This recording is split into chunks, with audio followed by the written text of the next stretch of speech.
I like to call this one piecing it together. The one word Tartarian is the greatest civilization ever to be erased from history. Grand Tartaria erased from historical records. Grand Tartaria are descendants of Japhet. I explained that in past teachings. And these are Islamic nations. The Turks, Khazars, Chinese, Mongols, and Slavs. They all worship the same God. And that includes the Greeks and Romans, the one they gave us a so-called religion. And number 6, Russia. And China and Russia will be invading America along with other nations. Khazars, identity thieves, the 13th tribe. This is what the book of Revelations 3:9 is referring to, these people right here. They had a mass conversion in the 8th century. So they're posing as the children of the Most High, but they're not. Quote for Harold Wallace Rosenthal: most Jews do not like to admit it, but our God is Lucifer and we are his chosen people. Again, there's the book of Tartaria and the so-called Star of David. No such thing as a Star of David, guys. That is a star reference for their star god. So you can see in this map how the Roman Empire is very close to Caesarea, because all these nations work together.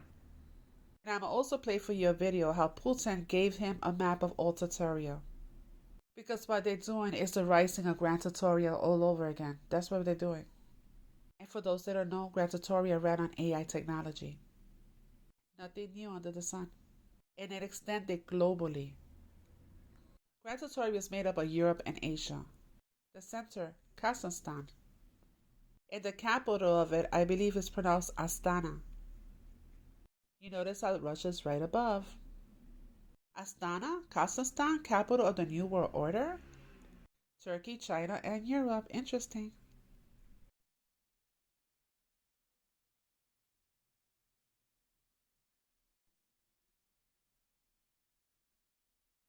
So this is the flag of Kazakhstan. Eagle, sun. Isis, eagle, sun.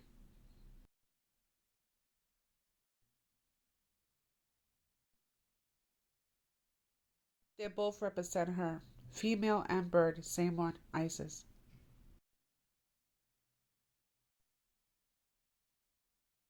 Roman eagle, American eagle, sun worship. So the final declaration was held where? In Kazakhstan in 2022. This is when the leaders of the whole world and religions got together. And Francis was the one that was leading it. To watch it, go to YouTube. And again, it was held in Kazakhstan. I'm not too sure if I'm pronouncing it correctly, guys, so don't come after me. And obviously, these people are Muslim.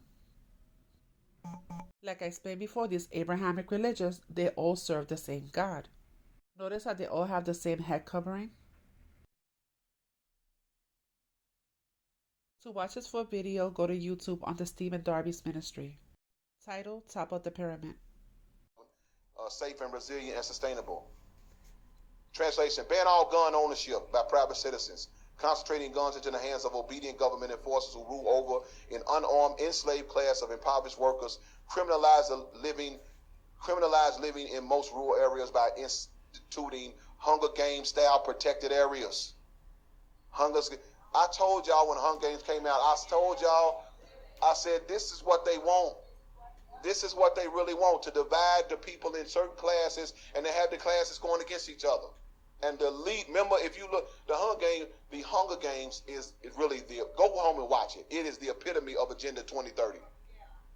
Because if you really remember the Hunger Games, in the city, there was rich, bunch of homosexual looking people, wasting food, had all this stuff going on.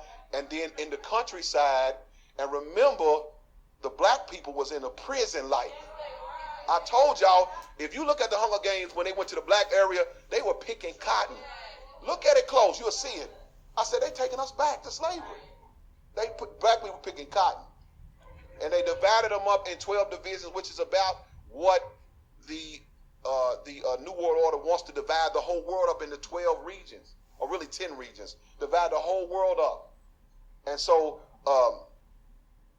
and then make everybody broke and poor on the same level, and then everybody will funnel all of their resources into this rich city, which I believe that city is in Turkey. There's Azerbaijan, I think that's the city. I don't pronounce the name, but It's a New World Order city. This city is built. Look it up. Look up New World Order city. This is Turkmenistan, a beautiful country in Central Asia that borders Afghanistan, Iran, and Kazakhstan. Despite this beautiful architecture, these beautiful city streets, this city is mostly empty. Despite it looking like a tourist oasis, this is one of the least visited countries. Visiting there is no easy task to come by. It's quite expensive. You have to get a tour group, and the whole time you are strictly supervised and monitored in a guided tour. Even more so is the case if you want to move there. Acquiring a green card next to impossible.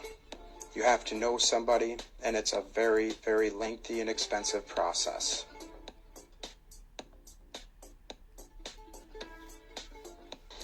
Having one of the 5th largest natural gas resources in the world, it was set up until recent times. Turkmenistan provided free energy to all of its people. And it makes you wonder, looking at some of this architecture. It's looking like futuristic free energy tech right out of the old world. And the stunning and geometric patterns continue on to the layouts of these buildings. Just take a look at it in Google Earth. You will be blown away by the intricate detail and sophistication and designs that went into these layouts. Our Western media tells us it's ran by a dictator. Unbelievably, President Vladimir Putin in 2013 made Tartaria maps public, and in 2017 he also gave a map created by William Blah of Tartaria to the former president of Tatarstan, also known as Tartaria. So how did William Blah have such a clear picture of this country if it didn't exist? We learn about the famous Egypt, the Persian Empire, the Ottoman or Roman empires, but all of this history is small in comparison to the Tartarian Empire, unless it isn't true and it's just a myth or a story.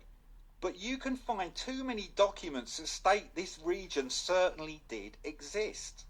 The landmass and territory called Tartary and Great Tartary was a historical location in northern Asia that existed between the Caspian Sea, the Ural Mountains and the Pacific Ocean. Tartary was a blanket term used by Europeans for the areas of central, northern and eastern Asia, as these parts were largely unknown to European explorers.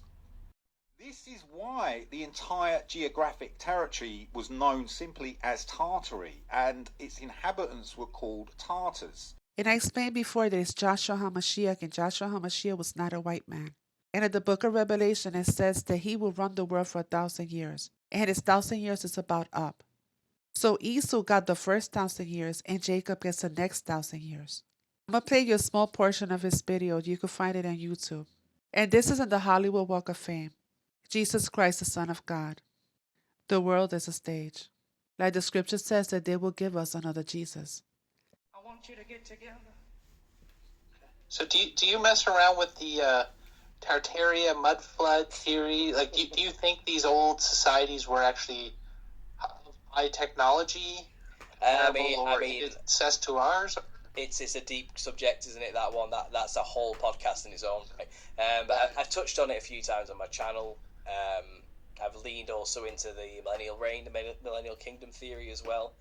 That it's Jesus has already come and reigned for 1,000 years, like he said he would. Yeah. And what we call Tartaria is a cover-up for when Jesus was on Earth, reigning for 1,000 years and building these advanced civilizations, basically when he was in control in the flesh. And we obviously were living like gods at that time and had these abilities to create a beautiful, perfect, designed, in tune with nature and electricity way, you know. Okay. That's one. That's a theory, though. That is a theory. A lot of people. It's called Praetorism. It's based on the idea that prophecy has already come and passed, and we're actually living in Revelations 20 in the script. Because a lot of Christians are sat around waiting for Jesus to return. This argument says he's already returned. It happened not long after he said it would. Not long after he died and was resurrected in 70 AD. That's when it happened. Okay, and that 1,000-year reign has already come and gone. We're now living in what's called Satan's little season.